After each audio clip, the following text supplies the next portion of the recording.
You know what's better than going outside, suffering inside and playing Far Cry 5? Far Cry 5 is a spiritual successor to Far Cry 4, which is a money grab sequel to Far Cry 3, which is the last game people remember. Oh, you played Far Cry 2? Name me 5 audio engineers.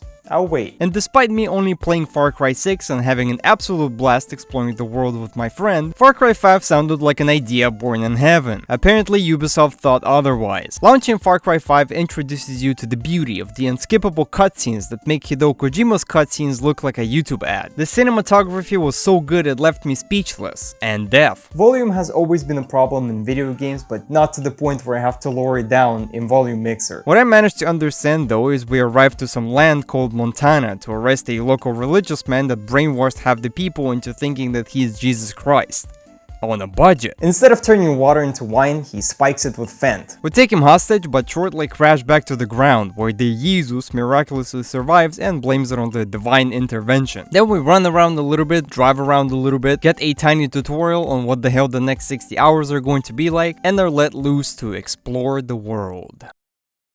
Since we decided to do it the long way, which means to do pretty much everything that the game offers, we have seen the true side of Ubisoft's efforts, and can tell you with certainty, they did not expect you to have friends. The first very noticeable thing is that you can't progress in the game if you're not the host. Not only you can't talk to characters or pick up main quests, but you also can't buy guns, unlock new perks, hire NPCs, talk to them, or generally stay on the same level as the host. You can't even play Far Cry Arcade. Props to them, you can still buy special guns, which are as special as a Honda Civic filled with anime stickers. Look, we know it's just a grenade launcher, but it's got a skin on it! The most creative weapon is probably the shovel launcher, and by creative I mean something that Michael Reeves might shut out once again. Thankfully in Far Cry 6 they hired a lot more creative people, because a CD shooter that plays Macarena every time you charge it sounds more appealing than 9/11.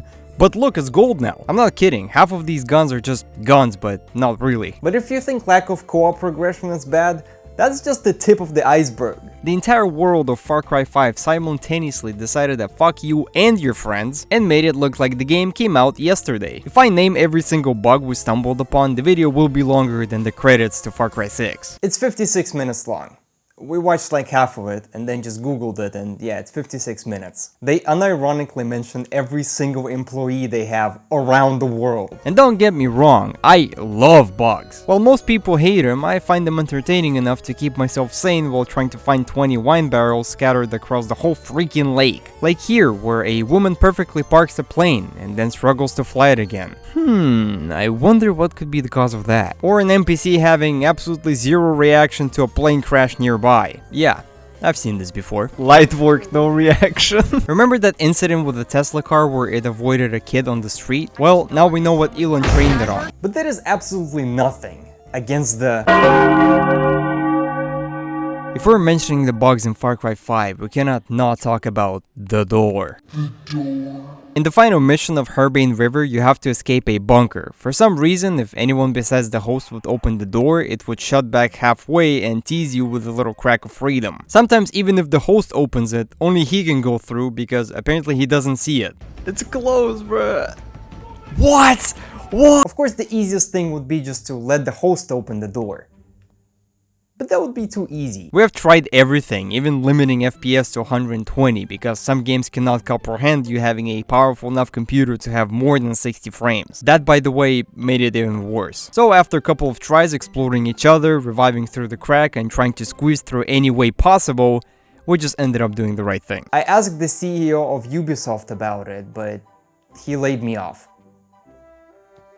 I don't even work there. That bunker, by the way, has 6 more doors that you have to open, which raises up a Resident Evil old question.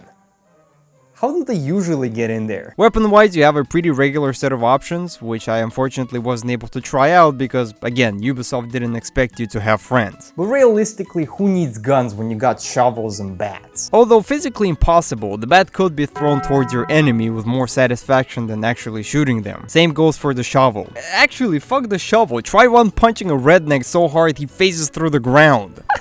Where the fuck did he go? And you can do that with not just the enemy. Talking about the NPCs, Far Cry 5 has a very cool feature where you can beat them up. That works on pretty much all the NPCs around except the ones that will soft lock you out of the progression. You can knock them down though, in case they really piss you off. I guess that would make more sense than tanking a laser beam to your face. One thing that I think Ubisoft didn't expect us to do is trying to open safes and doors with a C4. So if there's a door that requires a key and you have to go look for it, you could just use an explosive to force it open. I guess Ubisoft did not expect you to play other games besides Far Cry. I just got one question.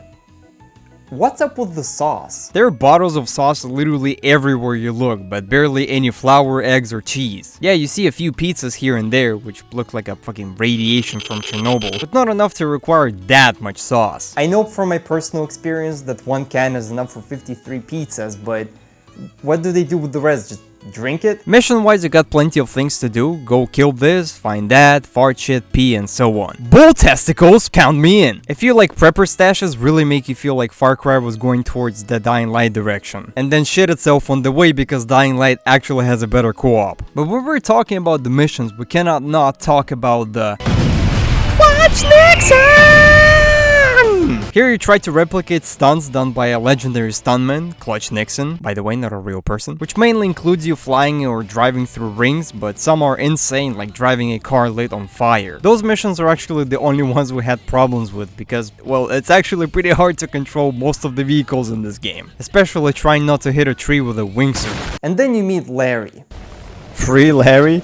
Blah, Larry, what the fuck you got yourself into? He's a random guy you might stumble upon as a side quest character, and is building some sort of machine to go to space or something like that, I don't know. The most important thing is after ascending to the 5th plane of fantasy, or god knows where, Get it? Because we get this cool blaster which vaporizes anything and anyone out of existence. It does work sometimes, but when it does, super satisfying experience. This reminds me of a mission from Dying Light 1 where you have a Gadoid weapon that you have to use to fight the Illuminati.